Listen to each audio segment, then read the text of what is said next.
Odette, ya eres anfitriona. Sí, listo, comienzo.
Pues sean muy bienvenidos a esta charla del Foro Internacional en Línea, Utopías y Distopías en las Narrativas Feministas, organizado, les mando un saludo muy particular a las compañeras y compañeros organizadores del Colegio de San Ildefonso, de Literatura UNAM, de Igualdad de Género y de la Filmoteca.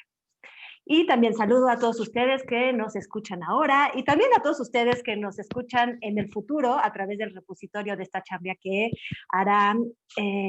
se hará en distintas plataformas.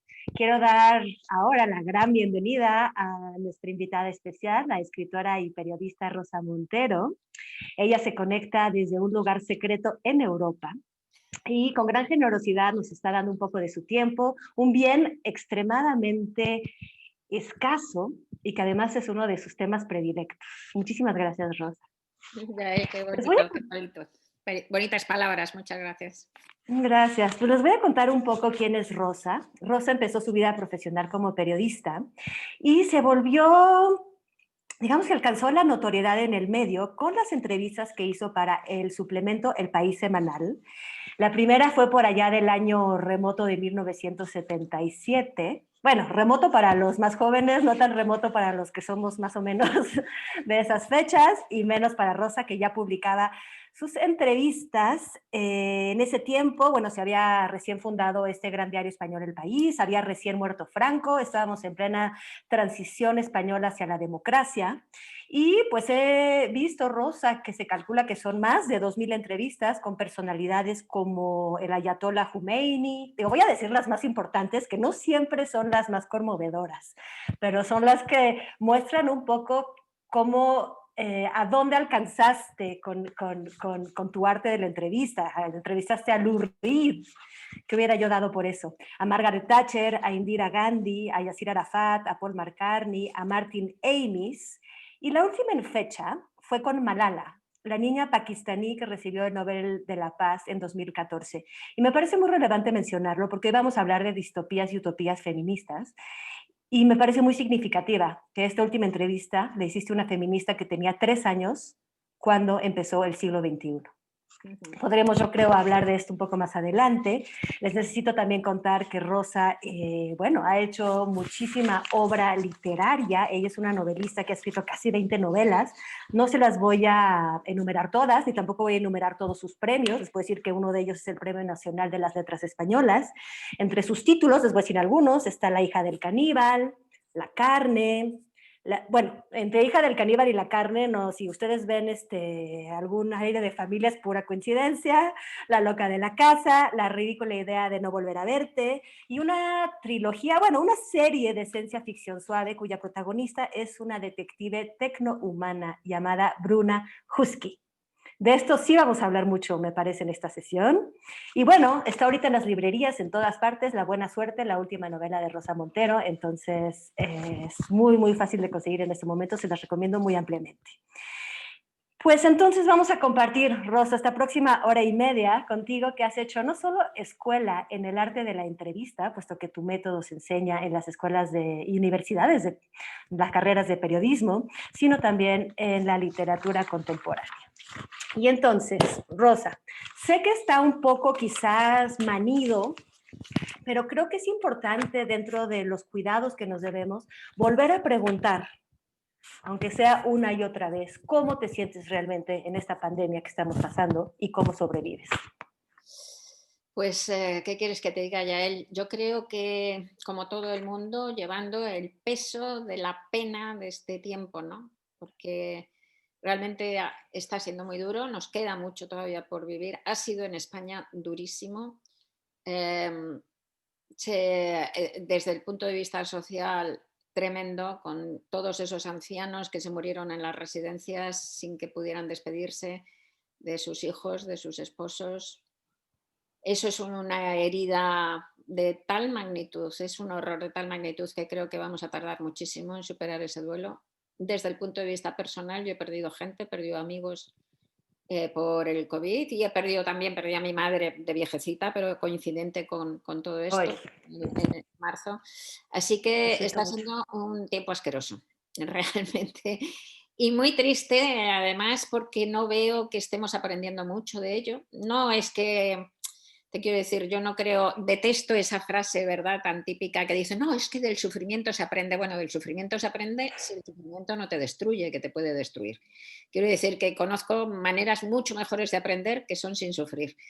Pero ya que nos toca sufrir, pues deberíamos intentar aprender algo. Por lo menos no veo que estemos aprendiendo mucho como sociedad en todo el mundo. Creo que hay un ambiente muy crispado, el miedo lleva también a ese tipo de actitudes, ¿no? Muy cerrado, con la gente con todas esas ideas muy enfrentada, la gente una con otra en general, en fin, son tiempos malos, nos queda todavía además toda la resaca económica. Ojalá seamos capaces de estar a la altura de este reto, ¿no? O sea, que tendríamos que intentar sacar lo mejor posible de nosotros, de nuestra parte mejor, ¿no? Y aguantar, que eso sí aguantaremos, porque el ser humano hay que tener esperanza en nuestra capacidad de resistencia. Lo has dicho. Lo has ¿Y dicho. tú? ¿Y ¿Y tú bien? yo?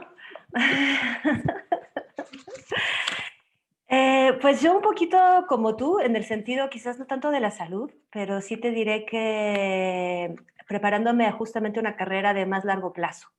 Siempre tuve miedo del problema económico, siempre tuve miedo del hambre, de la pobreza, que imaginé que serían inmediatas en el momento en que cayó la pandemia, en que pensábamos que era el apocalipsis en este mismo instante, que el apocalipsis comenzaba y se iba a ver en las calles. Yo creía ver que iba gente hambrienta a pasar por las calles tocando las casas, como empezaron en México a tocar músicos. O sea, sí hubo gente que empezó a pedir dinero y yo pensé que eso nos llegaba, que iba a haber armas, pistolas, casi guerra por hambre.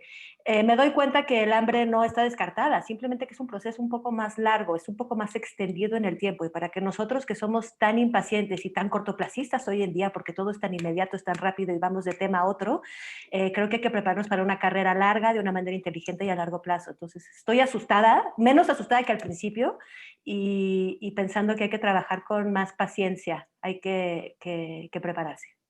Pues sí, está muy En bien. fin, bueno, Después de este comienzo tan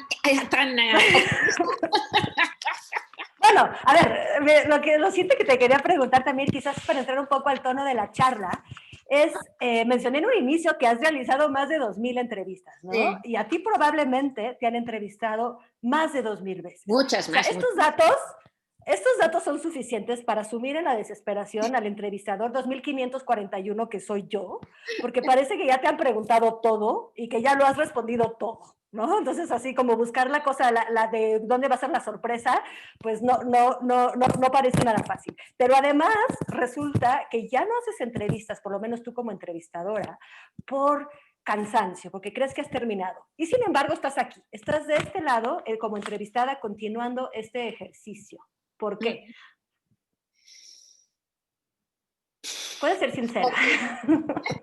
No, mira, como entrevista, no hacer más entrevistas está claro, porque yo empecé a trabajar como periodista con 18 años, he hecho muchísimas, creo que me queda poco tiempo de vida sustancial y quiero dedicar ese tiempo a cosas que me interesen más. No te puedes encerrar en una torre de marfil, no puedes evitar que te entrevisten. Primero, por un lado, necesitas que te entrevisten para hacer promoción, por ejemplo, de tus libros, pero luego además es que, aparte de eso, es que hay que contactar con la gente, ¿no? Participar en cosas, en debates, en cosas, en encuentros que de repente pues son ponerte en contacto con otras realidades, también aprender algo, ¿no? Porque si no, estar encerrado en ti mismo, ese ensimismamiento, yo creo que es nefasto, ¿no? Somos animales sociales, ¿no? Y lo que pasa es que hacer que te entrevisten a ti, pues es este tiempo, punto. Pero hacer una entrevista tú sabes lo que es. O sea, es que hacer una entrevista de las que hacía yo en el suplemento dominical, que son de personalidad y tal, pues es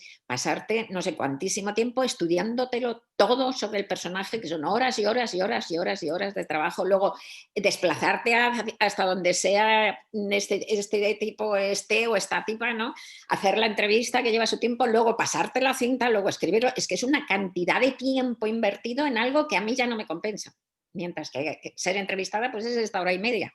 Y encima te conozco, que es una maravilla. O sea, ¿Entiendes? Claro, yo siento que sí nos ha salvado muchísimo también poder, a pesar de esto, tener este Zoom y poder dialogar, ¿no? Sí, sí, finalmente, gracias a la imaginación, tú has trabajado mucho, crees mucho en la imaginación, podemos imaginar o podemos sentir cierta proximidad con la gente a través de las ideas y las palabras. Obvio. Rosa, ¿desde cuándo te consideras feminista? Desde siempre, desde mi más pequeña infancia, verás, más tierna infancia.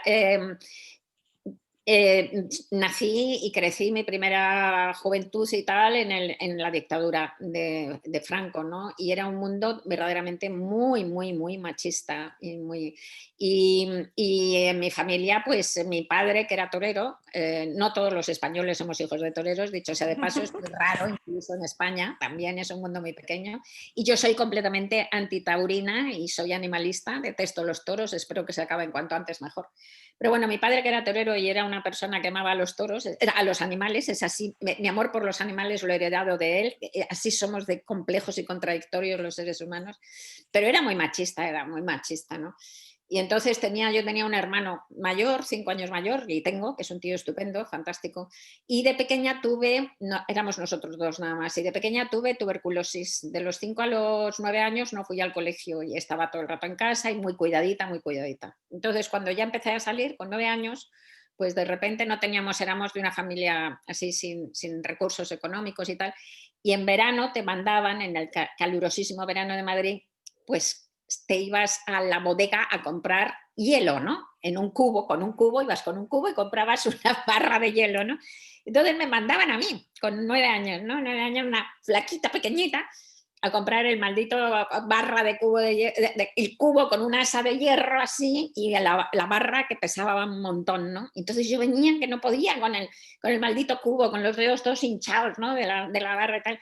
Y yo veía que mi hermano, que tenía 5 años más que yo, no iba a comprar el hielo, que a mí me parecía, siempre he tenido una mente muy racional y muy científica, me parecía de cajón que mi hermano, que era mucho más fuerte, fuera el que fuera. Y encima yo, que acababa de salir de ser una niña mimada entre algodones, enferma, súper protegida, pero de repente si había que ir a por el hielo, tenía que ir yo, cuando era todo absurdo. Y entonces yo decía, ¿por qué no va mi hermano? Y decía, ¿cómo va a ir tu hermano por el hielo? Y yo ya dije ahí, esto no funciona, esto no está bien, esto no es así, ¿no? Ya desde ahí lo tenía clarísimo, incluso desde antes, ¿no? Muy claro que no. Y sin embargo, qué curioso, porque mencionas esto siempre, o sea, seguimos pensando que mucha de la desigualdad o mucha de la falta de oportunidad de las mujeres, sobre todo en países en vías de desarrollo, si es que se puede llamar desarrollo esta vía que estamos todos tomando, consiste justamente en ir a buscar el agua o ir a buscar el hielo. Pero por otro lado, digo que es contradictorio porque finalmente significa fuerza bruta. Y uno pensaría, no, no, una niña es delicada, no puede cargar, ¿no? Que vaya el hermano grande. Y finalmente sí era un esfuerzo físico que se pedía a una mujer, no era la mujer tan protegida, finalmente. Claro. Y en mi caso, para mí era todavía muchísimo más evidente esa contradicción inmensa, porque insisto que salía yo de ser una niña hiperprotegida por ser una niña enferma. O sea, que es que de repente era tan absurdo, le faltaba tanta lógica, era tan ridículo que él no pudiera ir, ¿no? Verdaderamente que... Y luego, bueno, muchas más cosas también, ¿no? Ver el papel de mi padre, el papel de mi madre desde muy pequeña, ¿no? O sea, que no, yo tenía clarísimo que yo no quería... A mi madre, que ha sido maravillosa toda la vida y una artista, pero que no ha podido ser artista por su época y tal, yo tenía clarísimo que yo no quería ser eso. Lo tenía Pero clarísimo. ahora, ser feminista, o sea, darse cuenta de una injusticia es una cosa y llamarse feminista es otra cosa. Llamarse feminista llega con una conciencia de que existe eso, es una postura que tomamos muy fácilmente hoy en día, porque podríamos decir que hoy en día, ¿quién no es feminista si es sensible a la opresión? ¿Cuándo empezaste a tomar conciencia que había o que podías llamarte feminista y que había una En corriente? sexto, o sea, con 15 o 16 años, que tenía una compañera de clase, 16 años yo, y ella tenía una compañera de clase en el instituto que era mucho mayor que yo, debía tener que nosotras, mucho mayor que nosotras, Marina, Santa María, me acuerdo todavía de ella, no la he vuelto a ver, y debía tener entonces ella 19 años o 20 años, yo tenía 16, y entonces me recomendó El segundo sexo de Simone de Beauvoir y me lo leí y comprendí todo clarísimo. ya lo vi todo. Todo. Entonces ya, pues, pero de todas maneras te diré que ahora mismo hay mucha gente que no quiere llamarse feminista por pura confusión mental y por manipulación, digamos, del patriarcado, por así decirlo, ¿no? ¿El Porque triarcado? del patriarcado, Ah, patriarcado. patriarcado. Porque hay, bueno, hay una actriz aquí conocida en España que se llama Paula no sé qué, muy conocida y tal, que no me acuerdo ahora cómo se llama, pero bueno, joven y tal, de 30 y algo de años, que dice, no, yo ni feminista ni machista, porque son los dos extremos. O sea, y dices, pero si no es eso, querida, es de una ignorancia tan tremenda, ¿no? Es decir, entonces, esa manipulación de hacer parecer que el feminismo es como si quisiéramos que las mujeres dominaran sobre los hombres, pues, pues bueno, la facilita el término, ¿no? Que yo me defino feminista muy orgullosamente, porque es una palabra hermosa, una palabra histórica, que además habla de una lucha muy larga, de muchísimo tiempo, de siglos, ¿eh? De siglos y siglos, porque empezamos, en el siglo XII ya hubo una primera revolución de la mujer, luego, luego estuvo Cristina de Pizan en el Renacimiento, o sea que llevamos siglos, llevamos un milenio, ¿no? Pero sí que es verdad que es más definitorio decir antisexista, o sea, es más exacto semánticamente y tal, decir antisexista, ¿no? Entonces, y ese antisexismo, como tú dices, pues es lo lógico serlo, hombres y mujeres, o sea, porque además no nos afecta solo a las mujeres, en absoluto. Si estamos cambiando los estereotipos sexuales de género, si estamos cambiando nuestras relaciones en el mundo, pues estamos cambiando las de los hombres y las de las mujeres, nos interesa a todos muchísimo, ¿no? Y afortunadamente eso se están empezando a dar cuenta muchísimos hombres ya, ¿no? En este último escalón que hemos subido de la historia en la lucha antisexista, en la deconstrucción del sexismo, pues en los últimos 5 o 6 años, pues uno de los ingredientes es que han entrado muchísimos hombres, ¿no? A sentirse ya plenamente de derecho en esa lucha. Por ejemplo, en la manifestación del 8 de marzo del 19, de 2019, porque en este año con la pandemia fatal, ¿no? Pero en la anterior de Madrid, que ha sido la mayor manifestación jamás en la historia feminista del mundo. Según datos de la policía éramos 370.000 personas, 370.000 personas. Bueno, pues el 40% eran hombres, ¿no? O sea que, y en la gente joven de menos de 20 años o de menos de 25, yo creo que el 50%. Hablando de gente joven, mira, diría que leer tus novelas, dejando de lado las entrevistas que has hecho y los libros que has dedicado a las mujeres en la historia, muchos héroes y protagonistas como del pasado, parece que los héroes y los protagonistas del pasado fueron hombres, ¿no? Los que fueron anarquistas, revolucionarios, dictadores, republicanos, aventureros, que fueran toreros, que fueran actores, ¿no? Pero si nos vamos al futuro, y ahorita vamos a hablar de tus novelas distópicas, la cosa se va balanceando un poco. Digamos que tu protagonista de tu serie de ciencia ficción es una mujer. ¿Sí visualizas tú un futuro de igualdad? Porque por un lado podemos decir, sí, ya estamos cerca, ve todos los jóvenes que están participando, pero por otro lado acabas de hablar de siglos desde Christine de Pizan, o Sí, mucho antes. sí, sí. Sí, ¿Sí visualizo. visualizas eso? ¿Sí? Sí, es uno de los futuros posibles, porque el progreso no es inevitable, como bien sabes. O sea que digamos que hemos caminado un trecho enorme y creo que hay unos logros muy difíciles ya de perder, pero que se pueden perder. La historia nos demuestra que las civilizaciones caen, que los conocimientos se pierden totalmente, o sea que se puede perder todo eso. Pero uno de los futuros posibles, el que yo creo que puede ser incluso el más probable y el que desde luego deseo que suceda y que hay que luchar y hay que seguir siempre luchando para que suceda, es ese, es un futuro en el cual el sexismo esté borrado verdaderamente, porque yo creo que además es muy liberador, ¿eh? La deconstrucción del sexismo es muy liberadora para todos, entonces cuando empiezas a conocer hasta qué punto te permite más la búsqueda de quién eres, ¿no? Y ser quién eres, tanto hombres como mujeres, yo creo que eso hace que seguirá avanzando. Lo que pasa es que nos queda todavía mucho y debo decir además que el machismo es una ideología en la que nos educan a todos, o sea que verdaderamente las mujeres también tenemos ese es prejuicio metido hincado en el último rincón del cerebelo, ¿no? Y hay que luchar por quitarlo, ¿no?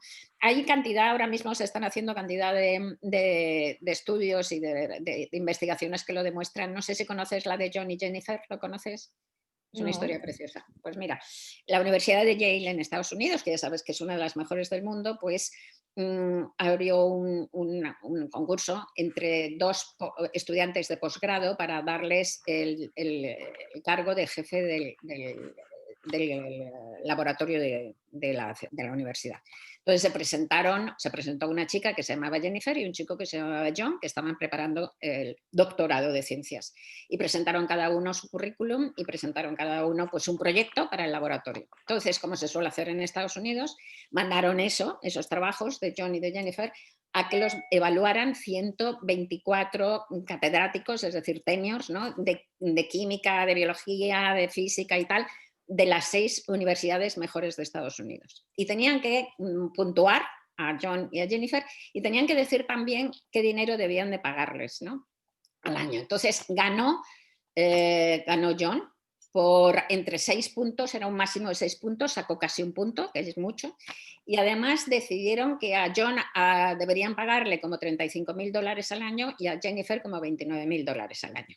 Bueno, ya esa diferencia es un poquito notable y tal, pero bueno, lo que ya nos deja patidifusos es saber que no existían John y Jennifer, que eran exactamente igual los currículum, que eran exactamente igual los proyectos, que lo único que habían cambiado era el nombre con que lo firmaban. Y entre los 124, como era un estudio sobre el sexismo, entre los 124 había catedráticos y catedráticas más o menos parejos.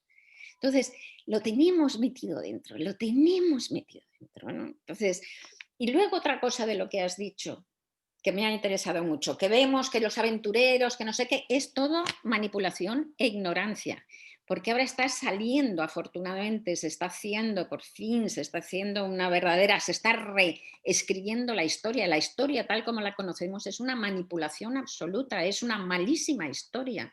Entonces, creíamos que antes no había mujeres en todos estos, que casi no conocíamos mujeres en la política, en la ciencia y tal, porque pobrecitas de nosotras no nos dejaban estudiar, que es verdad, no nos dejaban trabajar, que es verdad, o sea que no habíamos podido destacar.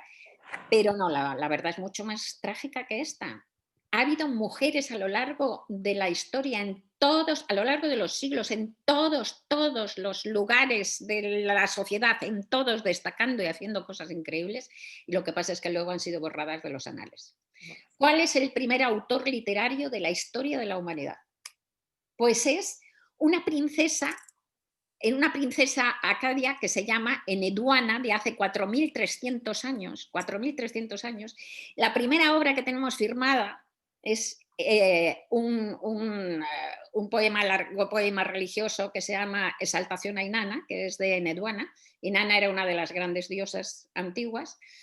Y esta gran princesa, cuyo texto además conservamos y que está publicado en las publicaciones académicas y tal, y esta princesa, además de ella, también son las primeras anotaciones musicales de la historia de la humanidad, las primeras anotaciones astronómicas de la historia de la humanidad. Así que esta mujer está en el comienzo de la literatura, en el comienzo de la música, en el comienzo de la astronomía. ¿Y quién conoce a Eneduana? Entonces, y como eso todo, nos han vendido un mundo, un pasado que es mentira, mentira. Ha habido mujeres increíbles haciendo cosas increíbles y luego sus logros se los han atribuido a sus padres, sus jefes, sus hermanos, sus maridos, sus hijos o quien sea, o simplemente las han borrado. ¿Sí? Bueno, sí, de acuerdo. Estamos hablando del pasado, ¿qué es lo que a ti te atrae del futuro, Rosa? ¿Qué es lo que más te atrae?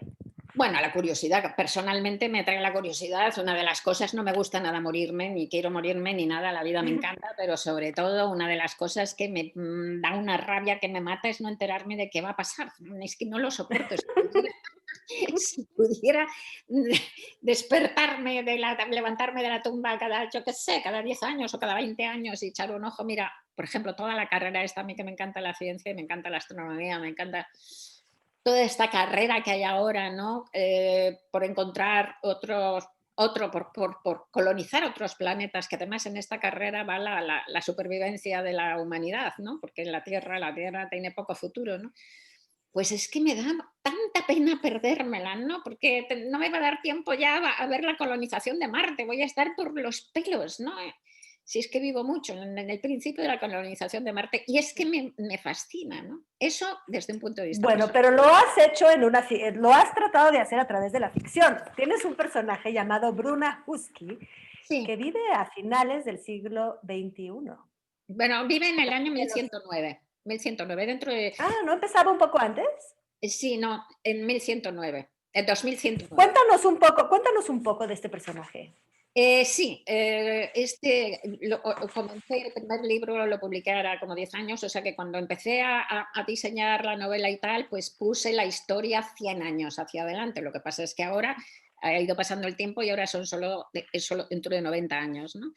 Pero Pero este sin embargo, trazas toda una cronología de lo que pasó desde ahorita hasta allá, obvio, como los grandes eventos históricos, justamente la conquista de Marte, del espacio, la teletransportación, en fin. todo, todo. Cuéntanos. No, y todo es, yo he intentado hacer, bueno, lo primero, te voy a decir, cuando escribes ciencia ficción, no, yo por lo menos no es la que me interesa, desde luego. No me interesa para nada hablar de cómo será el futuro próximo. Mi novela no es una distopía en absoluto, tampoco es una utopía en absoluto, es un mundo realista. Son las novelas más realistas que he escrito y es un mundo equiparable con este, punto. Es más, yo creo que este mundo que vivimos es peor que el mundo de Bruna Husky, o sea, algo peor todavía, ¿no?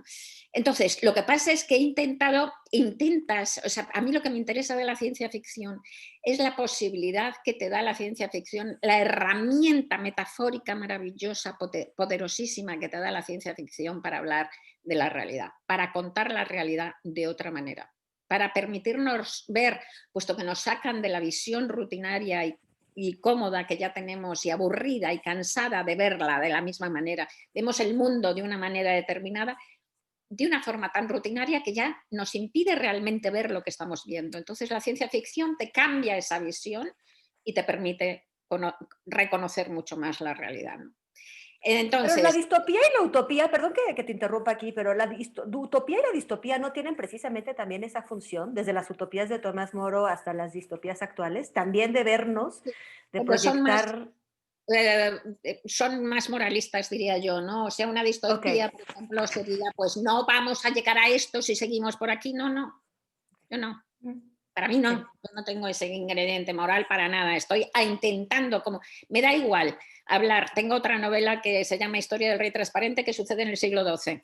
Me da igual, para mí es exactamente igual. Hablo de lo mismo en el siglo XII como en el siglo XXII de Bruna Husky. Estoy intentando entender el corazón humano, punto. Intentando entender la condición humana, punto. Ya está, ¿no? Entonces, como te digo, o sea, yo creo que el mundo que vivimos es todavía peor que el futuro. O sea, que es que no estoy diciendo cambia esto porque si no vas a llegar. No, no, no hay un...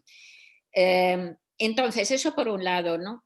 Y por otro lado, pues no sé a dónde ibas, porque Perdón, la pregunta era que nos contaras un poco de este personaje. Yo te proyecto perfectamente en el futuro, este futuro sí, al pero lo que que pasa, probablemente no vamos a llegar de aquí a 10 años, ni tú ni yo. Hay un personaje, Bruna Husky, que tú creaste que está ahí. ¿Quién es ya, esta pero es mujer? que, sí, pero es que lo que pasa, tú dices que efectivamente voy contando, eso, en la primera novela de las tres cuentas sobre todo, lo que ha pasado en este tiempo, en esos 100 años que era entonces, hasta porque yo he intentado, lo que sí que he intentado hacer es un futuro posible e incluso probable. Como además ya te digo que me gusta mucho la ciencia y la tecnología, he intentado hacer desarrollos científicos, tecnológicos probables, sociales probables, o sea, que sea un mundo reconocible y que sea posible e incluso probable, ¿no? Entonces, por ejemplo, una de las cosas que existen es el resultado del calentamiento global, que es brutal. O sea, y esto, lo siento mucho, es una cosa negra de la historia de Bruna Husky, pero es que creo que vamos a años muy duros del calentamiento, de la crisis climática, muy duros verdaderamente, ¿no? Que va a subir las aguas, que se van a inundar las zonas más fértiles, todo esto te lo dicen los expertos, que al inundarse las zonas más fértiles, que son las más pobladas además y las que más producen, pues la gente va a ver unas hambrunas, la gente va a ir subiendo a territorios más alejados de la costa, van a haber unas luchas, por lo tanto, y unas carnicerías horribles. El futuro es nefasto. El futuro, lo siento, es así. El futuro es así. Entonces, esa parte sí está, pero mi Bruna ya está después de eso, digamos. Hay un cierto equilibrio, ¿no? En un mundo mucho más despoblado y tal. Bueno, pero bien, normal, o sea, insisto, no es una distopía. Entonces, lo que es un personaje que es un clon, no es un robot. Es un clon humano que los ingenieros genéticos han hecho, pues, una elaboración con ellos, ¿no? Con estos tecnohumanos, que son llamados tecnohumanos, de manera que están madurados aceleradamente, criados en un tanque, y en 14 meses alcanzan un desarrollo biológico de 25 años, en ese momento los activan, y duran 10 años hasta los 35 biológicos, y ahí se les desata un proceso tumoral múltiple, un fallo multiorgánico en una semana, y se mueren. Entonces saben cuándo van a morir y por lo tanto no pueden olvidarse de que son mortales, que es lo que nos pasa, lo que os pasa a la mayoría de los mortales, menos a un puñado de neuróticos como Woody Allen y yo y tal, que estamos obsesionados por la muerte todo el rato. Y entonces ella también, claro, está mucho más que yo. Yo soy el personaje que más se parece a mí de todos los que he hecho, en el fondo, claro, porque yo no soy una replicante de combate convertida en detective, pero en esa obsesión, como ya sabe cuándo va a morir, está todo el rato descontando el tiempo que le queda, ¿no? Entonces hoy dice, se levanta y dice 3 años, 7 meses y 6 días. Mañana serán 3 años, 7 meses y 5 días y así, ¿no? Que qué horror. Híjole, esto me hace pensar, Rosa, que eso la hace incluso más que humana. Hay que recordar un poco los filósofos y poetas alemanes de finales del siglo XIX, principios del XX, ¿no? Cómo decían que precisamente lo que nos hacía humanos era este horizonte de la muerte, Obvio. que no tienen los animales. A mí me encanta mucho cuando dice el poeta Rilke, ¿no? Que los animales van en el abierto, el das offene, tienen el abierto. Sí. ¿No? Y entonces el ciervo va, hay un poema bellísimo, va caminando en lo abierto y es esta belleza. En cambio, el hombre no, se está cerrado su horizonte por la perspectiva de la muerte. Pero Sí. entonces esta mujer que tiene, estos tecnohumanos, pues Sí. serían en cierto modo más que humanos porque no pueden olvidar la muerte. Claro, claro, claro, es una humanidad absoluta, insisto además que no son robots, que son humanos, son clones, ¿no? O sea que, y además, efectivamente, yo creo que la conciencia de la muerte es uno de los rasgos tremendos de la humanidad, ¿no? A veces me preguntan, mis novelas están siempre muy marcadas por la muerte, ¿no? Y a veces los periodistas me preguntan, ¿y por qué hablas tanto de la muerte? Y a mí me entran ganas de partirme de risa, de echarme a reír. ¿Cómo no vas a hablar de la muerte? La pregunta sería, ¿cómo haces para hacer una novela en que no hables de la muerte? ¿No? Es imposible, ¿no? Pero te quiero Coincido decir, totalmente. sí, pero como animalista te diré que muchos animales tienen percepción. Estoy convencida de que tengo una percepción de la muerte. O sea, perros viejos que saben que van a morir. O sea, los ritos de muerte que tienen los elefantes. No te digo ya los grandes simios, vamos. O sea, tienen un conocimiento del yo y un conocimiento de la muerte seguro. Seguro. Claro, claro. Seguro. O sea que, Sí, sí. aunque es una imagen bellísima la de Rilke, ciertamente. Sí, bueno, hablaba de los del finales del siglo XIX y principios del siglo XX. Hay que pensar que desde entonces también está Coetzee. O sea, hay gente que nos ha hecho ver otra manera, ¿no? La conciencia animal. Sí, sí, sí. A mí me parece muy interesante, incluso muy divertido, el giro que le das al género noir con Bruna Husky, porque tenemos una mujer. A ver, generalmente el género noir, ¿no? Es este detective, que también retoma, ¿no? El cyberpunk, ¿no? El detective un poco metido en un ambiente urbano, decadente, de buen corazón, pero ya sabes, a menudo solitario, duro de vencer, lo que se dice en inglés el hard boiled, ¿no? Que frecuenta los bajos fondos, que le gusta el trago, que le gustan las mujeres, y de repente parece que construyes un personaje en espejo, con esos atributos, pero en mujer. Una mujer que bebe, que muchísimo, tiene... pero fíjate tú que ella tiene muchísimos problemas, ¿eh? Ella es una de estas personas que, bueno, a lo largo de los 3 libros va desarrollándose y va cambiando un poco, ¿no? Pero primero es uno de estos seres que todos conocemos que le da miedo sus propias emociones porque cree que los sentimientos la debilitan, ¿no? Con lo cual está completamente armada y empieza las novelas de Bruna Husky completamente sola, no tiene amigos y además tiene un problema añadido y es que estos tecnohumanos pues tienen una memoria artificial que ellos saben que es artificial, pero que se ha demostrado que teniéndola son más estables emocionalmente, ¿no? Ellos saben que es artificial. Y la memoria típica son de 500 escenas nada más, 500 escenas, y son 500 escenas súper tópicas, recuerdan pues cumpleaños, perros felices y estas cosas. Pero a ella, su memorista, que es el que escribe las memorias, son los novelistas del siglo XXII, pues su memorista es un memorista muy peculiar, pues le ha dado otra memoria que es como una memoria humana con muchísimas más escenas y con mucho dolor también y tal, porque las otras son memorias felices. Con lo cual ella se considera un monstruo, ¿no? Realmente se considera lo que es ella se siente marginal, como ella dice, soy un monstruo entre los monstruos, demasiado humana para ser tecnohumana, demasiado tecnohumana para ser humana, entonces no siente que haya nadie con quien pueda relacionarse de verdad, con quien pueda medirse, que ese es un punto distinto y que yo creo que es esencial en ella, y creo que es distinto del detective clásico, ¿no? Entonces tiene una rabia espantosa, odia a los humanos por lo que le han hecho, pero odia a los replicantes también, odia a los suyos, porque no quiere ni sentirse tampoco esa víctima, ni que... Entonces está llena de furia, y con una soledad al principio de las novelas casi cósmica, te diría yo. Eso va evolucionando, evidentemente, pero que es digamos que el nudo de su personalidad es ese, que no es la personalidad de él. Y bebe, por supuesto, porque no hay otra manera, es una manera de las maneras más fáciles de soportar la angustia, ¿no? Es un Sí, ansiolítico. entiendo mejor.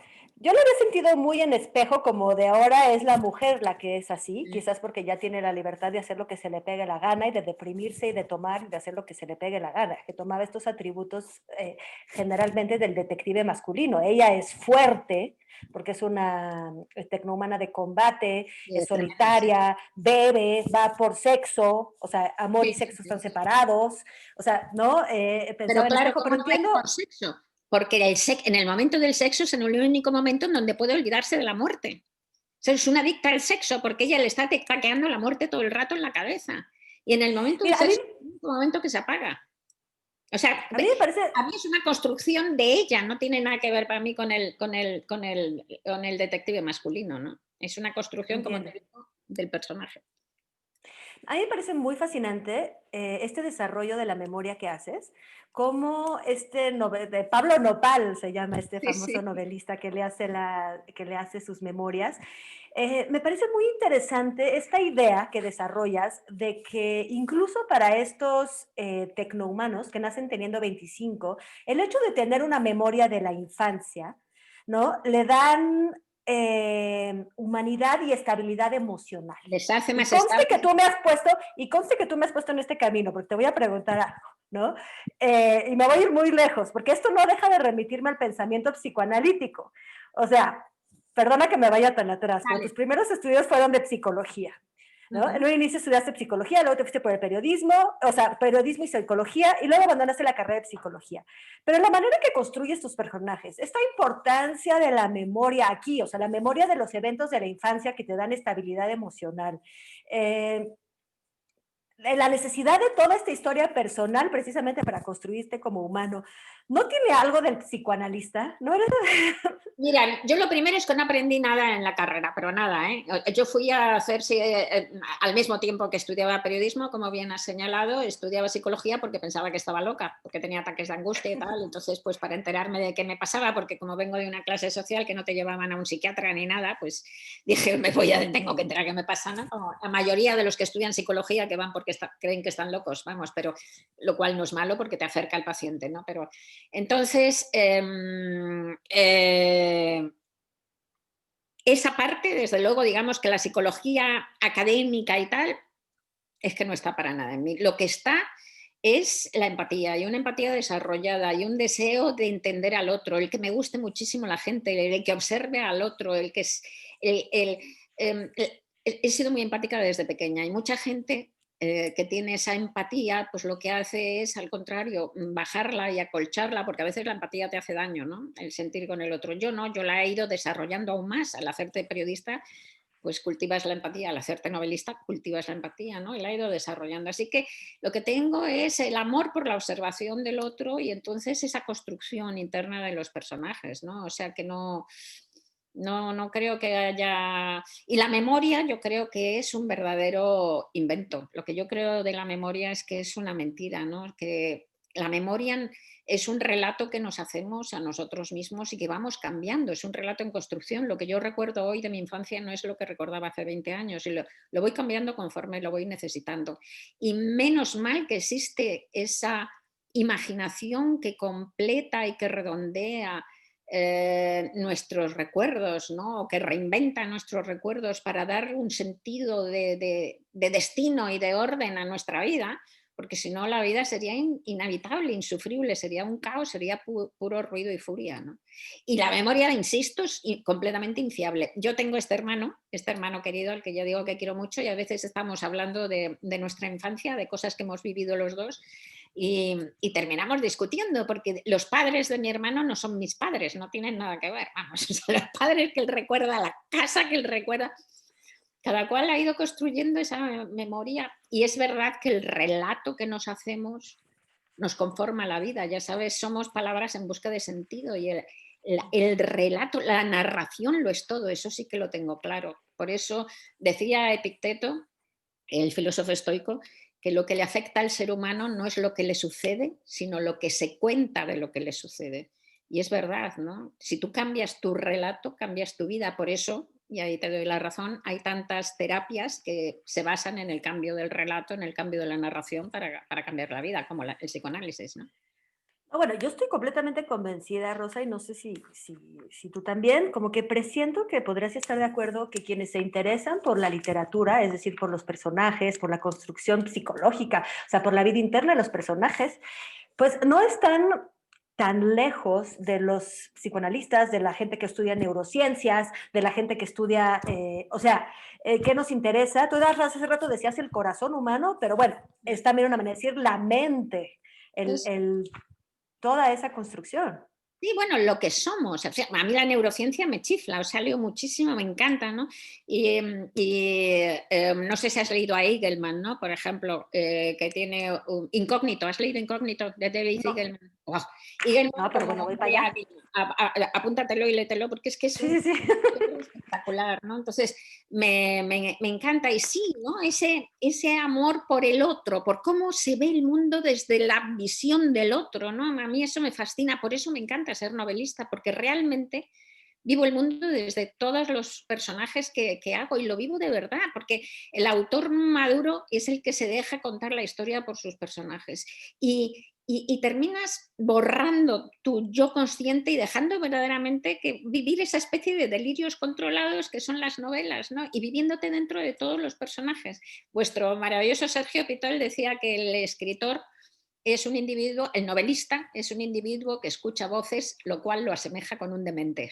Pues exactamente. Escuchas las voces de tus personajes y te van contando esas otras maneras de vivir, ¿no? Que es fascinante realmente, ¿no? El viaje al otro es de lo más bonito que se puede hacer.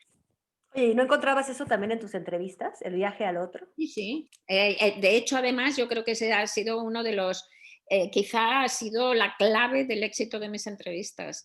El hecho de que a mí lo que me interesaba, mira, no entiendo a los periodistas estos que se ponen a luchar con el entrevistado y que quieren quedar más listos que el entrevistado.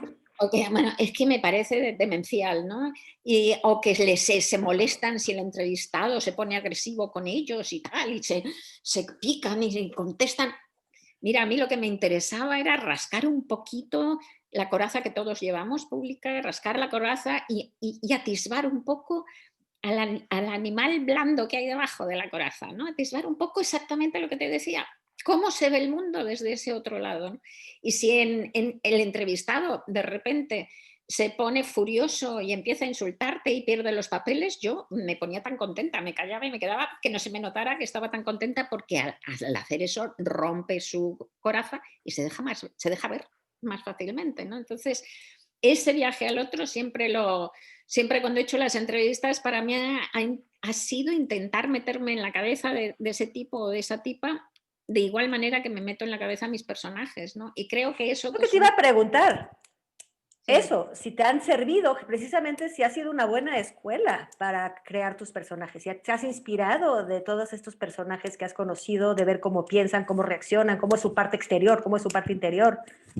Bueno, sí, desde ese punto de vista sí, en cuanto al archivo de conocimiento del ser humano, claro, cuanto más una novela sale de todo lo que tú eres, de todos tus libros leídos, de todos los paseos que has dado, de todas las reflexiones, de todas las conversaciones que has tenido. Entonces, la verdad es que ser periodista, tú lo sabes bien, es muy bonito, te permite conocer otros mundos y no solo geográficos, ¿no? Sino mundos personales, ¿no? Y enriquece, digamos que enriquece el archivo mental lo enriquece desde ese punto de vista, pues sí. Pero no ha ido nunca ningún personaje que yo haya conocido directo a una novela, eso no. Pero que te va enriqueciendo, sí, el conocimiento del ser humano seguro, sí. Que en el, voy a hacer un poquito hacia el feminismo, pero haciendo un pequeño detour. En tu novela, La hija del caníbal, hablas de un tiempo anterior, al inicio del siglo XX, donde la vida era más brutal y más salvaje, ¿no? De hecho, llegas a decir que la violencia del mundo de entonces, estamos hablando del inicio del siglo XX, esto es en boca de un torero. O de un ex torero, ¿no? Toda la sangre de la Plaza de Toros, todo eso desbocó en la guerra civil, ¿no? Así en España, sí, sí, estamos hablando de España. Sí, claro, claro. El nivel de violencia de las sociedades, ¿no? Hay un nivel de admisión de violencia de las sociedades. La civilización consiste en ir subiendo ese nivel. O sea, el camino que hacemos para civilizarnos es alejarnos de esa aceptación de la violencia. Por ejemplo, hasta el siglo XVIII, hasta finales del siglo XVIII, tú nacías en este mundo, donde nacieras, y una de las perspectivas que tenías en tu futuro, muy posible, era que fueras torturado. Era una de las posibilidades normales de tu vida. Después de finales del siglo XVIII eso dejó de ser normal. No quiere decir que se dejara de torturar, pero dejó de ser normal. Y empezó a ser considerado cada vez, ahora se considera una aberración, aunque se produce, aunque se practica, pero se considera una aberración, lo cual es un adelanto enorme, te diré, para la erradicación, un adelanto enorme, aunque se siga produciendo y se siga practicando. Pero es que hasta finales del siglo XVIII formaba parte de la normalidad. Tú venías al mundo y a lo largo de tu vida podías ser torturado y podías ser torturado hasta la muerte. O sea, forma parte del paisaje normal. Bueno, pues ese camino para ir aceptando cada vez menos la violencia en España era clarísimo. El personaje lo cuenta con la aceptación de la violencia, por ejemplo, en las plazas, ¿no? En las plazas había los picadores, los que no sé si conoceréis todos. Bueno, sí, en México tenéis también mucha tradición de los toros, por desgracia, ¿no? Pero el picador, ¿verdad? Pues hasta en España, hasta 1924, que con la dictadura de Primo de Rivera, pues se picaba sin peto, ¿no? En los caballos. Entonces llevaban unos caballos todas las tardes de toros, los toros destripaban 3 o 4 caballos. Todas las tardes destripaban 3 o 4 caballos. Y además metían el bueno, caballo. no. Yo fui a Barcelona, cuando fui a Barcelona, la única corrida de toros que me he metido, bueno, me metí, duré 5 minutos porque sacaron unos caballos arrastrando toda su sangre. O sea, yo vi en Barcelona cómo arrastraban sangre y dejaban un rastro de sangre unos caballos, todavía antes de empezar, bueno, fue lo último que vi, no pude. Qué raro. Pero yo vi eso. No, sería lo que arrastraban, sería un toro y dejaban la sangre. Las mulillas que arrastraban un caballo, no. Yo no lo he visto en mi vida. Eso. Bueno, a lo mejor tienes razón, a lo mejor estaba yo tan traumatizada que imaginé eso.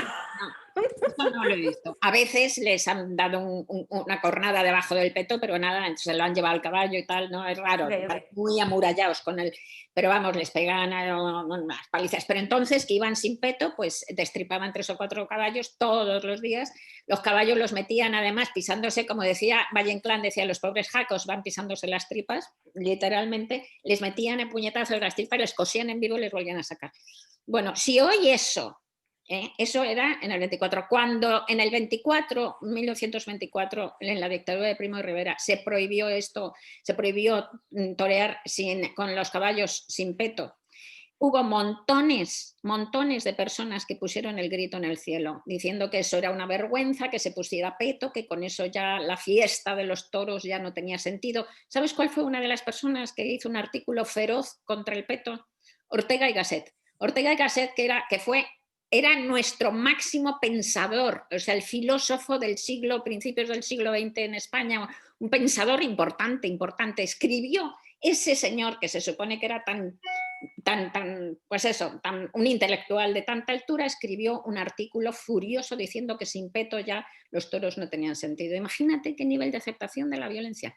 Ahora bien, tú hoy en España, en la plaza de Toros de Madrid, sacas eso, pones eso en una plaza llena de aficionados, de estos completamente enamorados de los toros, sacas eso y destripan a un caballo y toda la plaza se pone a vomitar, horrorizada, porque han subido... Pero sin embargo, Rosa, en el mundo, por ejemplo, de Bruna Husky, estamos hablando desde el año 2100 y cacho, ¿no es un mundo menos violento que el actual? No, claro, porque te estoy diciendo que lo que yo quiero hablar es de la realidad, y tampoco, no es un mundo menos violento, pero sí, es decir, por ejemplo, no hay plazas, ya los toros están prohibidos.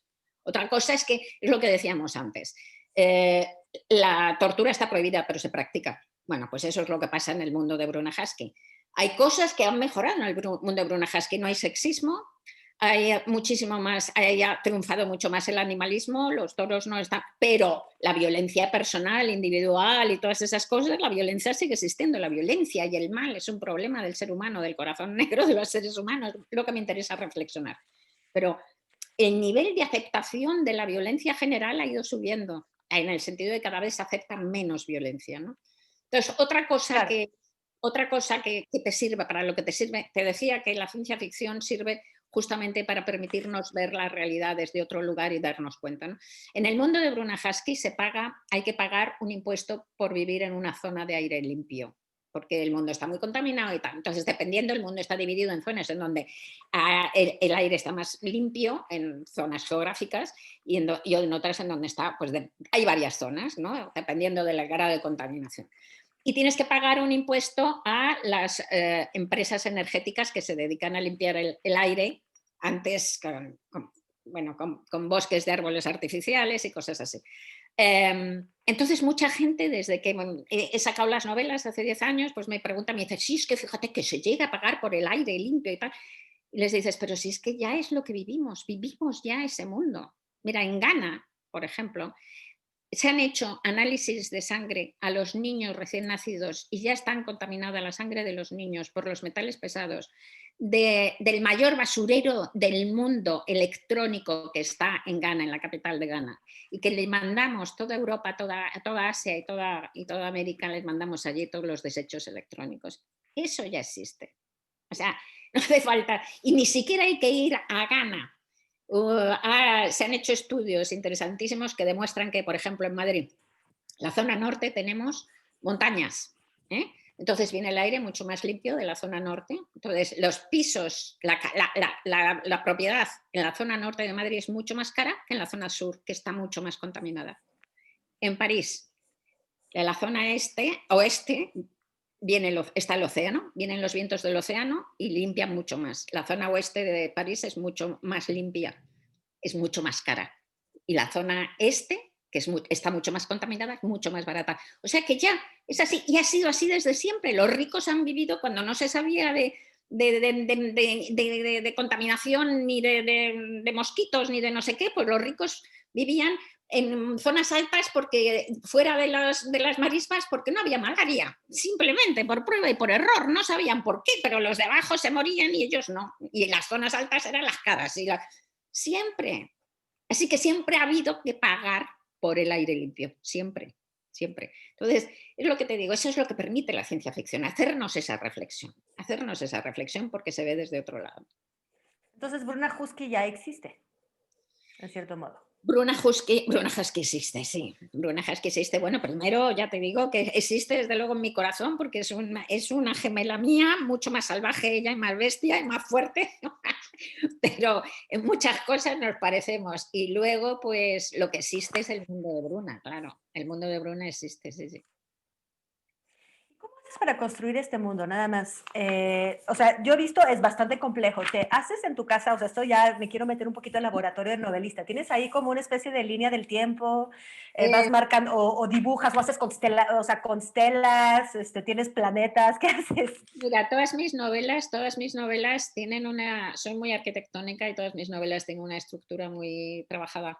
Entonces, siempre, bueno, luego cada escritor tiene su método. El mío es que primero nace la novela de una imagen o algo que yo lo llamo el huevecillo, es un germen muy pequeño que va creciendo y me paso un año, año y pico tomando notas en cuadernitos y tal, y va creciendo. Y al final de ese año, año y pico, pues empiezo a hacer organigramas, como te digo que la estructura es importante y tal, pues empiezo a hacer organigramas y mapas de la novela en grandes cartulinas, ¿no? De colores y tal y cual. Bueno, y luego ya cuando ya sé que son 46 capítulos y lo que va a tener cada capítulo, me siento al ordenador, paso otro año, año y pico.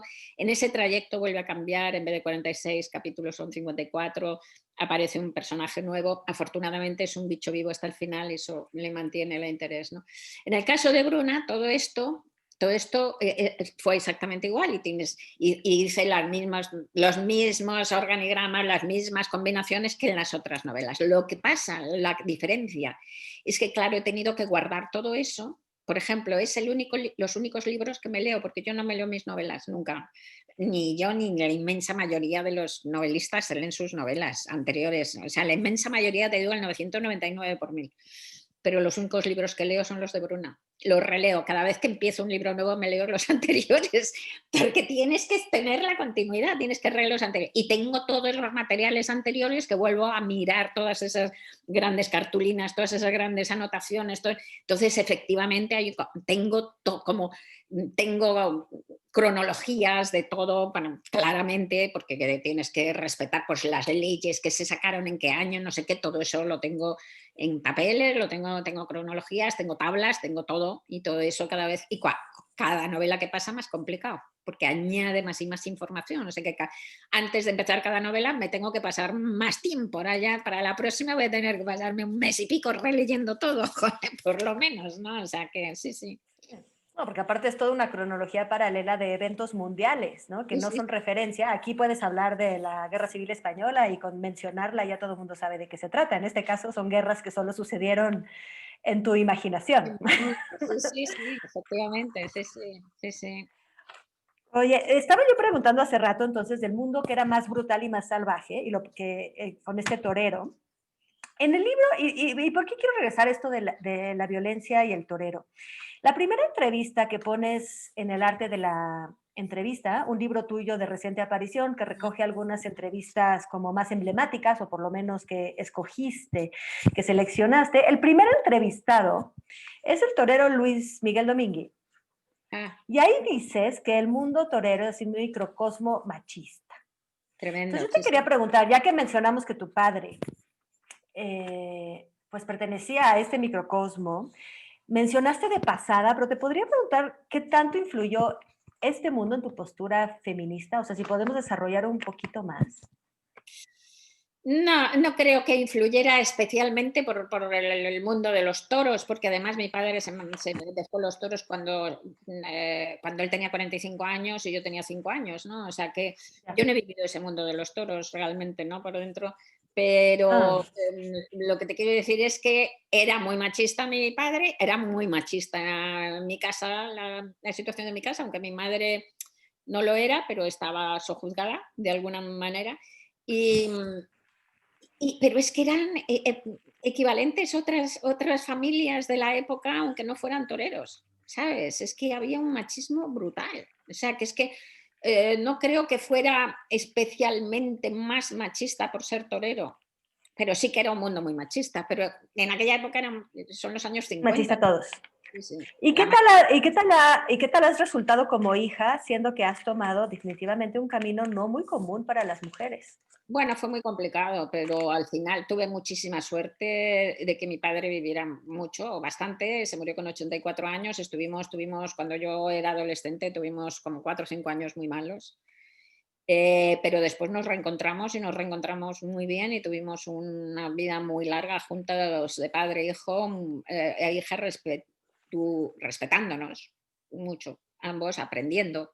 Yo a respetarle más y él, y él también a abrir un poco la cabeza y esas cosas.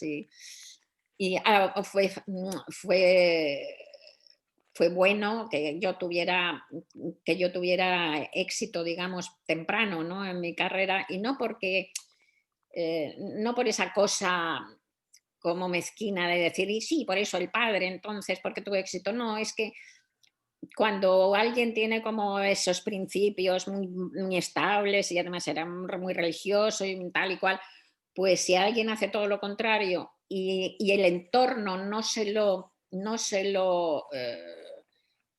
ratifica, pues le puede parecer que su hija se ha vuelto loca, quiero decir. O sea, que el entorno, de alguna manera, al que yo tuviera éxito, hacía que el entorno ratificara que eso no era una locura. Entonces le hizo más fácil también a él, supongo, evolucionar, ¿no? Sí, tuvimos muchos años de mucho encuentro ya de mayores, vamos. Eso hace pensar entonces que sí se puede hacer el feminismo hacia arriba, hacia las generaciones anteriores se puede formar hacia arriba, Sí, porque tendemos muchísimo a pensar que es solo hacia abajo, son los hombres jóvenes, como esta generación ya no, está perdida, olvidemos. Sí se no, puede. para nada, para nada. Para nada, y de hecho España es absolutamente ejemplar en esto, porque como fue una sociedad que hemos hecho un camino tan grande en 30 años, ¿no? En los 30 años primeros bueno, los primeros años desde el 1970, ¿no? Lo que yo llamo la premuerte de Franco, que son los 3 o 4 años antes de que se muriera Franco, pues eso, la década de los 70, los 80, los 90, en esos 30 años, España ha cambiado de una manera radical, pero radical. Y no se puede cambiar de ese modo si no cambia también la gente, pues, de media edad y de mayor edad. O sea, porque si no, si fueran solo los jóvenes, pues no hubiéramos cambiado de una manera tan rápida, ¿sabes? O sea, todo el mundo cambió mucho y los padres pues entendieron que sí, sí, evolucionaron muchísimos, muchísimos. O sea, yo eso lo he visto claramente. En España ha pasado mucho.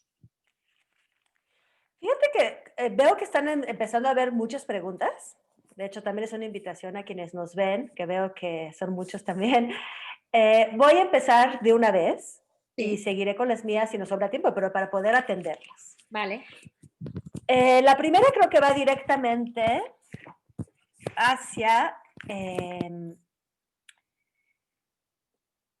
bueno, pues hacia tal cual el tema del feminismo. ¿Qué opinas, Rosa, sobre la autodefinición de los feminismos radicales? ¿A qué se refiere con esta autodecisión? Autodefinición quiere decir a los feminismos que se nombran a sí mismos radicales, que se ponen esa etiqueta. La pregunta Pues es, ¿acaso no todos los feminismos son radicales? bueno, el ¿Y qué feminismo, pasa? Uh-huh. sí. Bueno, son dos preguntas, podemos contestar esta primera. Ah, bueno, depende. El feminismo, como además no es una ideología en realidad, el feminismo, afortunadamente, detesto las ideologías como sistemas cerrados de pensamiento que además enseguida se buscan traidores y detesto las ideologías. El feminismo lo que es un movimiento cultural, social, histórico gigantesco. Como tal movimiento cultural, histórico gigantesco, hay muchos feminismos en el feminismo, es muchas maneras de ver esa deconstrucción y tal, ¿no? Entonces, que algunos se llamen radicales, depende también de en qué sentido están usando la palabra radical, ¿no? Si usan la palabra radical en el sentido extremista, pues no sé, a lo mejor lo usan en el sentido de ir a las raíces, no sé, o sea, y a qué contenido le dan, ¿no? Y suelen, todos estos movimientos históricos sociales que son como una granola, ¿no? Necesitan muchos tipos diversos de miradas sobre ese mismo fenómeno, porque no todo el mundo tiene la misma sensibilidad, la misma necesidad, parte del mismo lugar. Así que, y todos sirven, o casi todos, ¿no? Hay algunos absolutamente, hay algunos modelos de gente que se considera, que se define feminista, que a mí me parecen unas sexistas totales, todo lo contrario, a mí me parecen antítesis de lo que es el feminismo, pero son las menos, son 4, de verdad. O sea, en general lo que hay es esta especie de inmensa ola que de repente va por, parte de esa ola va por roca y entonces no arrastra nada, parte va por arena y arrastra arena, parte... Y tenemos que adaptarnos a todo eso, porque es el movimiento de una sociedad muy compleja que tiene que evolucionar de maneras muy distintas. O sea que toda esa unión, radicales, no radicales, fenomenal. O sea, es el mundo, es la humanidad intentando pensarse de otra manera, y tenemos que pensarnos de una manera muy plural, porque no somos solo un tipo de persona, ¿no? Ni un tipo de sociedad. Qué gran lección nos has dado con esto, Rosa. Gracias. La misma persona que se llama Carmen Contreras, por cierto, que nos pregunta desde el canal, creo que de Igualdad, de la UNAM, que es uno de los organizadores, preguntaba que qué pasa cuando justamente este feminismo más radical o digamos más beligerante, en fin, habla de cancelar a algunos autores por sus vidas privadas. Este asunto de censurar, de no leer, de castigar.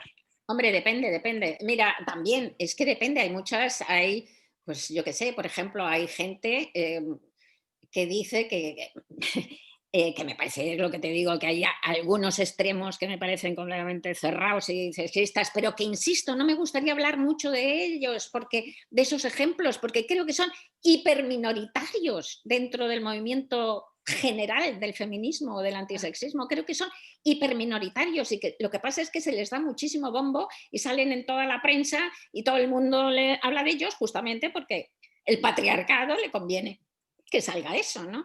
Entonces, pues bueno, y la prensa es escandalizadora, exacto, o sea, de eso vive, de eso come.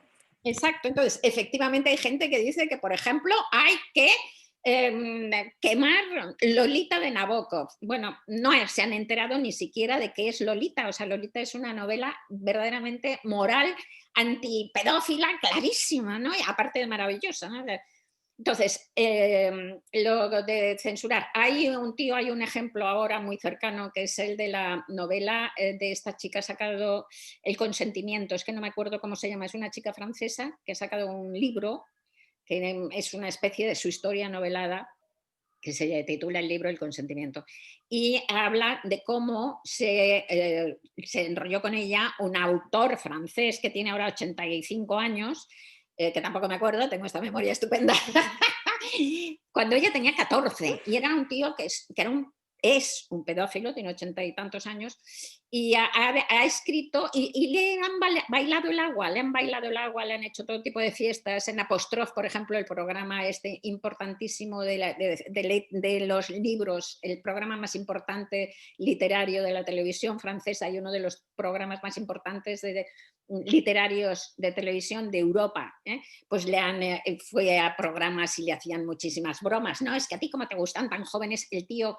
este tipo, que no me acuerdo, el repugnante tiene novelas por un lado y luego es un diarista y tiene varios libros de diarios en donde alardeaba de su pedofilia y de cómo iba con niñas y con niños y de cómo iba a Tailandia, Oriente, a comprarse niños y tal. Vale. Bueno, pues ahora, desde que ha salido la novela de esta chica contando su historia, que es tremenda, El consentimiento, muy buen libro, pues joder, las editoriales le han retirado los libros del diario, los diarios, las novelas no, pero los diarios en donde hace un alarde de pedofilia y dice que es estupendo, se los han retirado, bien retirados están, esos están. Las novelas siguen ahí. O sea que Pero sí estoy de acuerdo, cada caso hay que verlo, quiero decir. Claro, pero sí se puede censurar la vida de alguien, o sea, la obra a través de la vida. Una obra que es un alegato en pro de la pedofilia y de la normalización de la pedofilia, por supuesto que sí, porque es un delito. Porque es un delito. Pero las novelas de este tipejo siguen en las librerías, se sigue publicando y se sigue vendiendo. Pregunta Heréndira, ¿Eh? también desde Igualdad de Género. Sí. Aunque sus novelas no sean distopías o utopías, ¿hay algo utópico o distópico en ellas? Creo que sí nos escuchó que no son utópicas, distópicas, pero Sí. Hombre, distópico en el sentido, no es ni utópico ni distópico en el sentido estricto de la palabra, ¿no? O sea, porque ya digo que no, ni pongo cosas que me... Hombre, como he dicho, en el mundo de Bruna Husky ya no hay sexismo y en el mundo de Bruna Husky los animales son respetados y tal. ¿Eso es utópico? Pues no, creo que es un camino posible, que podemos llegar a eso. No es que creo que sea utópico, ¿no? Y además creo que estamos en el camino y podemos llegar a eso. Y distópico tampoco, porque como se cuenta efectivamente, se cuenta que es pues lo que ha pasado con el calentamiento global, pero es que también es realista y no es que yo diga, mirad esto, ¿no? Es distopía en sí mismo, que es esa especie de elección a la inversa, ¿no? No hagáis esto para no llegar a esto, pues no, tampoco no es una distopía, ¿no? Es un desarrollo posible del futuro de la crisis climática de este. Así que no me reconocería diciendo que haya nada utópico de distópico. claro, eres más de raigambre de la ciencia ficción tal como se practicaba antes de pensar en distopía. O sea, hoy parece que tiene que ser utopía o distopía, ¿no? Se ha Y puesto de moda, generalmente son las esto, palabras que se ponen de moda, pero es absurdo. O sea, ¿no? Jules Verne, Julio Verne jamás pensó ni siquiera en estas palabras, me para imagino, al nada. escribir.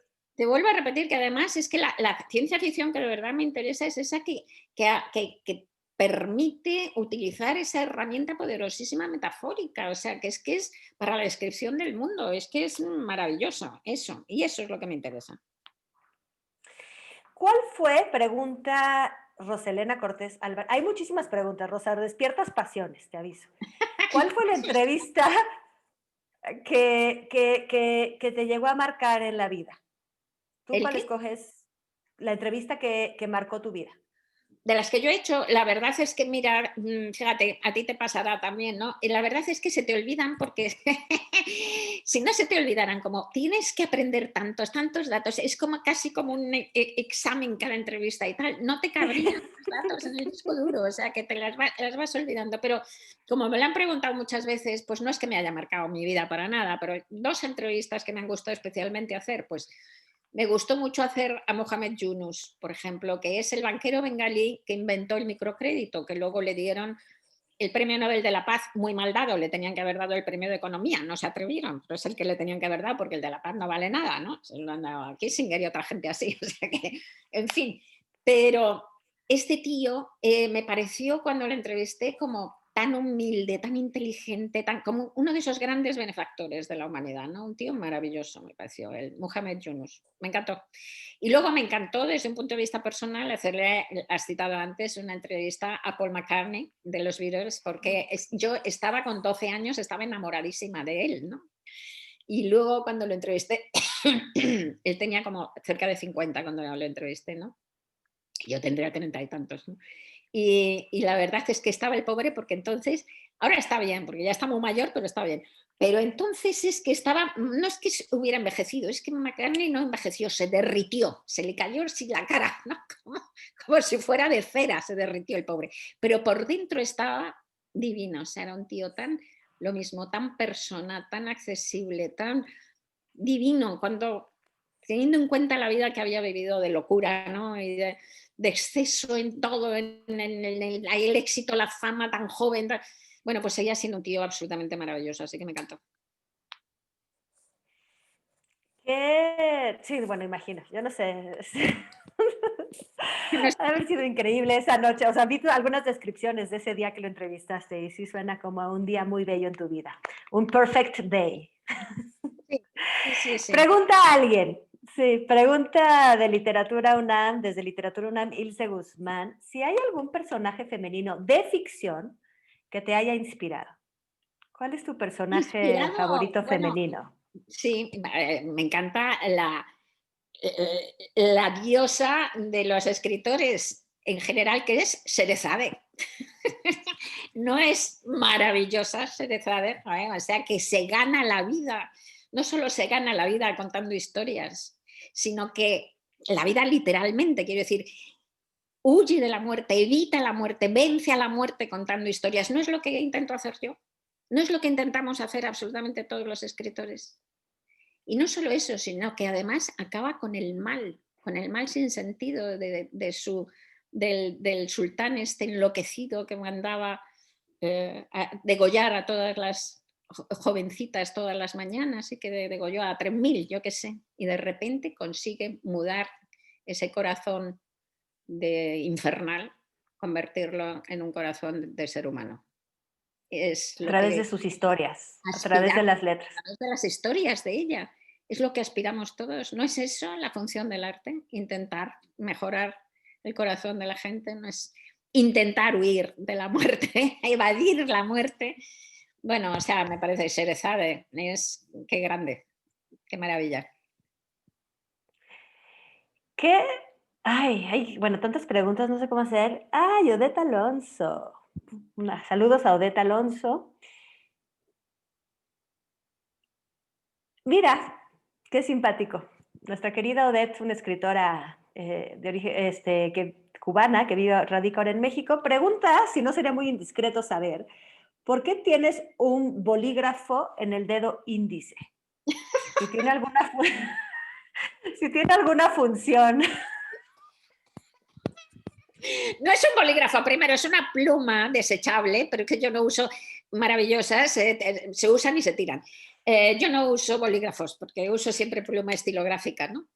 Pero pues no, es que soy nerviosa y tal, entonces jugueteo con ella, normalmente rompo todos los estos, entonces estoy jugueteando con ella, lo meto aquí, no solo en el índice, en el gordo también aquí. Me encanta. Pero por los nervios, por hacer algo, lo tenía aquí por si tenía que apuntar algo, tengo aquí una pluma a mano y un papel por si tienes que apuntar algo de alguna pregunta o algo. Y claro, pues porque soy una pila de nervios siempre, pues ahí estoy. Qué gran pregunta. Bueno, podía ser una arma que tienes ahí preparada por el arma del escritor. Me parece una gran pregunta de entrevistadora también la de ella, porque es que es observar, ¿no? Es decir, ¿qué hace con un bolígrafo en la punta del dedo? Me encanta.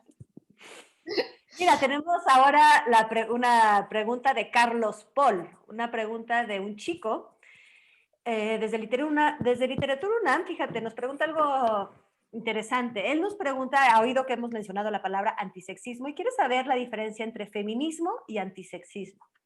Es exactamente lo mismo. Bueno. Para mí es absoluta y exactamente lo mismo. Como he dicho antes, reivindico la palabra feminismo porque es una palabra hermosa, es una palabra histórica que habla además de una larguísima lucha, del sacrificio muchas veces literal de muchísimas mujeres y de un puñado de hombres también a lo largo de la historia por acabar con la discriminación y tal. Lo que pasa es que puede resultar más equívoca expresivamente, ¿no? Porque feminismo, hay gente que puede creer que es lo contrario de machismo, es decir, que implica, y hay gente que quiere manipular la palabra para crear confusión y hacer que la gente crea que implica que se lucha por la supremacía de las mujeres sobre los hombres, cuando en realidad el feminismo a lo que aspira es a la deconstrucción del sexismo, punto. Entonces, simplemente el antisexismo lo que es digamos que es más, semánticamente más preciso, ¿no? Pero es exactamente lo mismo. Fíjate que hay otra pregunta muy relevante, tú que aquí estás representando el origen de la lengua española que salió allá de castellano. Queremos saber aquí en México, ¿qué piensas tú del lenguaje inclusivo? Pregunta Aranza Mora. Y si puede afectar este cambio en el lenguaje la forma de pensar de la sociedad. El lenguaje es como la piel de la sociedad. El lenguaje es un ser vivo, la lengua es un ser vivo. Y es como la piel de la sociedad, y de manera que si la sociedad, lo mismo que la piel de un cuerpo, si el cuerpo engorda, se estira, la piel, si adelgaza, se encoge, pues lo mismo, la piel, ese lenguaje que es la piel de la sociedad, sigue perfectamente los cambios sociales. Y evidentemente representa lo que la sociedad es, la sociedad sigue siendo sexista, el lenguaje evidentemente es sexista. Como la sociedad va cambiando, hay una necesidad de una adecuación de ese lenguaje a esos cambios. de deconstrucción del sexismo, como decíamos, ¿no? De hecho, muchos vienen naturalmente. Hace ya muchísimo tiempo, por ejemplo, que yo ahora décadas, o sea, 3 décadas así, que yo uso hombre como genérico. Tú lo has usado antes. Y a mí me chirría.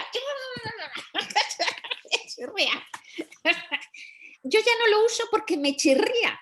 O sea, no lo uso por una cosa ideológica. No, porque yo puedo hablar de mí, yo me siento hombre también, no sé cómo decirte eso. O sea, cuando Sí, digo, no, pero, o sea, a mí no me choquea ser hombre. no, pero yo no lo uso porque me parece chirriante. O sea, yo no uso el hombre como genérico, uso el ser humano, pero no lo hago porque naturalmente me parece chirriante, me suena fatal, ¿sabes? Te quiero decir. Por eso me he dado cuenta que tú lo has usado no desde un punto de vista ideológico, porque me ha chirriado, porque ya es que me molesta. O, por ejemplo, la palabra señorita en España está en franca desaparición.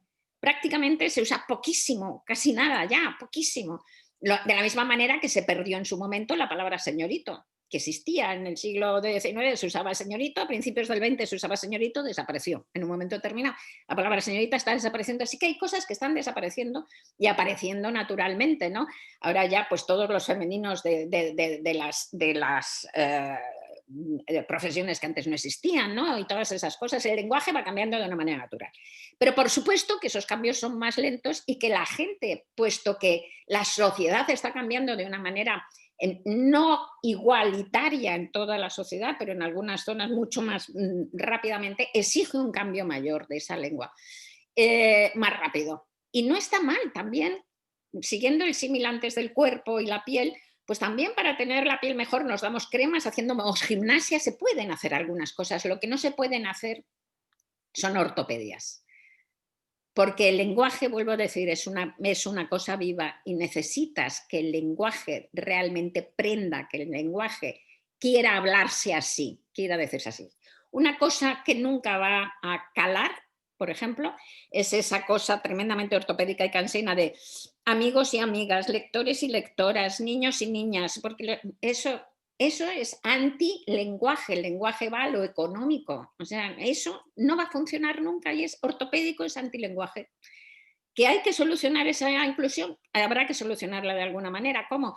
No sé, por ejemplo, yo he propuesto, lo decidirá la sociedad hablante, porque, vuelvo a repetir, el lenguaje es un ser vivo. Tú no le puedes imponer, sí que puedes intentar poner en circulación fórmulas para superarlo, a ver si alguna cala, a ver si alguna prospera, ¿no?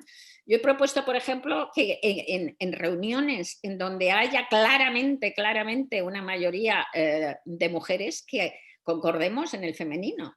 Porque ¿cuántas veces hemos estado 50 mujeres y un hombre y hacemos la concordancia en masculino, ¿no? Pues al revés, ya lo estoy haciendo, ya lo estamos haciendo, esto se está haciendo bastante, ¿no? Concordancias en femenino cuando hay una mayoría de mujeres. Pero hay otras cosas, hay otros en algunos sitios, como por ejemplo en Argentina, está el TODES, ¿no? Que de repente los chavales jóvenes han puesto en circulación el TODES, el ES, la terminación ES, para que no sean ni todas ni todos. Está funcionando en Argentina. Yo no sé si en España lo vamos a adoptar, pero en Argentina está funcionando. Vuelvo a repetir, es el lenguaje el que lo adapta o no lo adapta. Y no está mal pensado, quiero decir, tiene economía, puede funcionar, podría funcionar. Sobre el papel podría funcionar. Y a lo mejor si funciona en Argentina termina contagiando a otros países. A lo mejor dentro de 20 años decimos todas. Y todos, todes, decimos todes. ¿Quién sabe, no? Todos decimos todes. Sí, En sí. México también se usa, hay sectores que lo usan ya de manera muy natural también. Más sectores jóvenes casi siempre. Sí, por eso te digo, porque ahí tiene es una buena solución por eso, porque es económica, porque no altera nada, no está mal como solución. Sí. Sí, sí, sí. Bueno, ¿sabes? Yo llego a pensar, mira, te voy a decir esta idea, veo que no hay preguntas, así hay una última pregunta.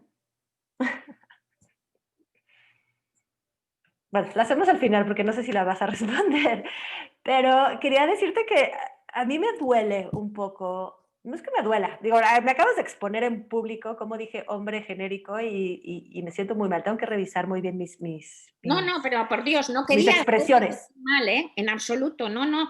Ah, Eh, no, no, no, me es encanta, a mí me que encanta que no me es una expongan en público. observación, vale, pero que no es una observación hecha desde la ideología. Te lo digo simplemente, te lo he señalado porque simplemente me he acordado y me he dado cuenta porque me he dado cuenta de lo que me chirría. Te quiero decir, No, simplemente. haces bien, no me doy cuenta yo, por lo menos tengo que poder saber si lo estoy usando a propósito o no.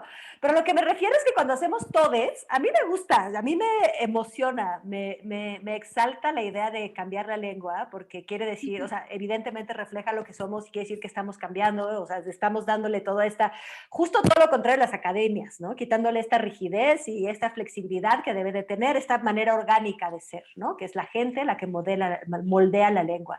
Pero por otro lado, a veces quita especificidad. A mí a veces que sí me gustaría saber si hay solo mujeres. Y te voy a decir, yo siempre he pensado que el hombre, cuando hay un hombre que está dentro de un grupo de mujeres, no tiene que serlo como nos enseñaron en la escuela, que el hombre gana. Yo diría más bien que contamina, pero cuando hay puras mujeres es como, por ejemplo, puro oro, podrías pensarlo diferente, que contamina a un hombre, pero si no puedes diseñar, o sea, las mujeres tenemos una manera de señalar que estamos solas nosotras, que somos puras mujeres, y eso se perdería. Es muy A bonito, mí sí no, me no se gusta. perdería, no se perdería, porque yo para mí, y además el lenguaje, estoy segura de que no lo va a perder. O sea, estoy segura de que el uso del todes, si prospera, no va a quitar el todas. Cuando las mujeres estén solas, dirán todas. Estoy segura. O sea, Bueno, ¿no? ¿Y cómo sabes? Pero con las complicaciones que hay, ¿cómo sabes que hay una mujer ahí que quiere ser femenina? bueno, sí, pero ya, sí, pero no nos metamos ya, estamos hablando de la lengua cotidiana, no, no, ya o sea, de la lengua cotidiana, ¿no? Estamos hablando de el lenguaje que además de ser un ser vivo es una herramienta esencial, ¿no? Para entendernos. Entonces, realmente, pues no estamos hablando de un grupo de feministas, de no sé qué, del LGTBI, de no. Estamos hablando de la vida cotidiana. Pues cuando estén las mujeres solas seguirán diciendo todas. Me parece una observación muy bonita esa que acabas de hacer, dicho sea de paso, muy bonita, preciosa. Ah, Te gracias, qué vale, linda. te vale por 3 hombres. Puedes decir 3 Eh, observación, te vale, tienes un bono para decir 3 veces hombre. los hombres no tienen ese atributo. Cuando dicen todos, tú no puedes saber si hay solo hombres Muy ahí, bonito, muy bonito, ¿no? muy bonita observación, preciosa, de verdad, muy bonita observación. Pero vamos, no creo que se perdiera con el todes, ¿eh? No creo que se perdiera con el Sí, todes, realmente. de acuerdo. Y entonces los hombres ganarían su todos para solo ellos, Exacto. igual que nosotros, ganarían sus Exacto. derechos. O sea, Muy que lo que bien. haría además es todavía, es otra cosa más a favor del todes, porque daría todavía un matiz más sí, de definición, ¿no? De la Tienes realidad. razón, Sí. tienes total razón. Fíjate que hay hay una pregunta más. Bueno, hay dos. Hay una, ¿qué consejo? Híjole, estamos ahora sí sin tiempo. ¿Qué consejo darías a México? Bueno, a ver, para que en algún punto llegue a ser como España en materia de feminismo. Pues pelearlo, pelearlo. Nosotros lo hemos peleado y lo seguimos peleando porque seguimos teniendo también un montón de sexismo. Pero mira, si os digo, si hemos salido del infierno nosotros, o sea, si salíamos de ser uno de los países más machistas y ahora, según los eurobarómetros, somos uno de los países menos machistas de Europa. Entonces, eso ha sido mucha pelea, pelearlo. Pelearlo cada día, se pelea cada día, no se pelea solo, se pelea cada día en las casas, se pelea cada día educando a los hijos, se pelea cada día con tu pareja, se pelea cada día. Esta fue una pregunta de Caro Camacho. Y la última, pero bueno, esta es la que me tenía un poco de dudas. A ver, Te digo, cuando digo que creas mucha expectativa, ahora lo que se pregunta, ya queremos striptease, que si nos puedes mostrar tu tatuaje y contarnos su historia. Yo no sé qué es que tatuaje. tengo varios. ¿Cuál? Bueno, aquí tengo uno, que es el primero, una Bueno, salamandra. Entonces, ¿qué historia tiene? es un símbolo, no, pues siempre, a mí soy de la época de los hippies y entonces ya había muchos tatuajes y siempre me encantaron los tatuajes, pero como también soy bastante claustrofóbica y en aquella época no se podían borrar, pues pensé, joder, toda la vida con un tatuaje no me lo puse. Pero cuando ya me iba acercando, tenía 40 y tantos años, pues ya dije, bueno, ahora por mucho que viva ya no me voy a cansar porque no tengo tanto para vivir, así que me hice este primero. Y este es una salamandra porque es un símbolo de regeneración. Se supone que ese es un mito de regeneración. Se supone que si echas una salamandra al fuego no se quema, pero no es verdad, no echéis una salamandrita al fuego, por favor, ¿no? Entonces, adoro además a los lagartos y tal. Bueno, este es el primero. El segundo es todo este, que tengo todo el brazo, no sé si lo veréis, todo el brazo con pájaros. Todo el brazo y me sube hasta aquí arriba, pájaros por aquí y estrellas, hasta aquí, hasta aquí, hasta aquí pájaros y estrellas y tal. Y eso pues son dos, porque los pájaros estaban primero, luego puse las estrellas. Los pájaros cuando me operaron me quedé tiesa, me pusieron 4 tornillos en la columna vertebral y dije, bueno, maldito cuerpo que me has dejado postrada y tal, pues ahora te voy a poner pájaros. Vas a tener que volar, ¿no? Y las estrellas, pues porque me gustaban, lo mismo con los pájaros. Luego me he hecho este de aquí, que es, ¡uy! Se va a caer, que no sé si se va a ver, que es un verso, no sé si se ve. ¿Se ve? No, un poquito más, casi se veía un poquito. Ahí se ve. Ni pena ni Miedo. miedo. Ni pena ni miedo. Es un verso de Raúl Zurita, el poeta chileno, que Raúl Zurita lo excavó en el desierto de Atacama. Mide en el desierto de Atacama excavado, mide 3 kilómetros, 140 metros la frase, ni pena ni miedo.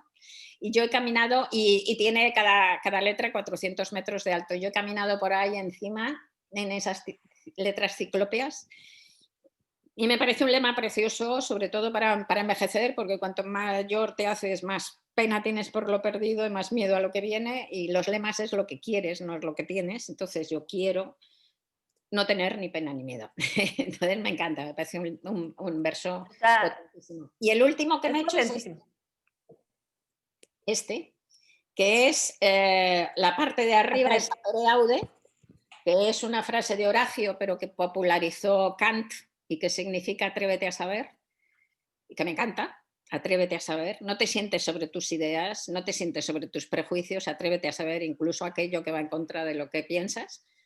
Y luego la fórmula de la relatividad, porque me encanta la ciencia, como os he dicho. Entonces esto es un poco, me define mi mirada sobre el mundo, ¿no? Masa igual, que la masa pueda ser equivalente a la luz a cierta velocidad es uno de los versos más bellos que hay. Es que la ciencia es bellísima. La ciencia tiene más magia que los cuentos de hadas, desde luego. Es gran poesía que la luz y la materia puedan estar de un lado y otro de una equivalencia. Rosa, hemos llegado al final de esta charla. Muy bien, me Ni encanta. pena ni miedo me parece también excelente para afrontar el futuro, que sea distopía, utopía o simple ficción. También para el feminismo. Ha sido lindísimo tenerte aquí.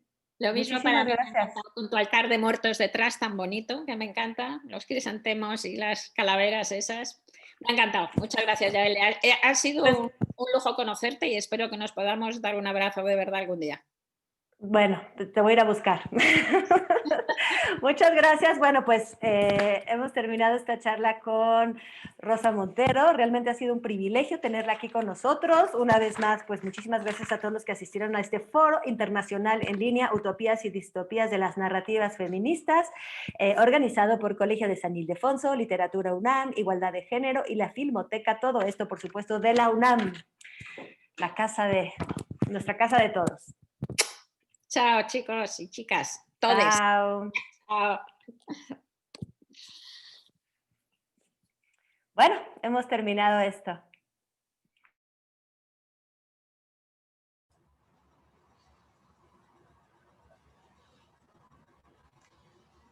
Ya estamos. Ya estamos.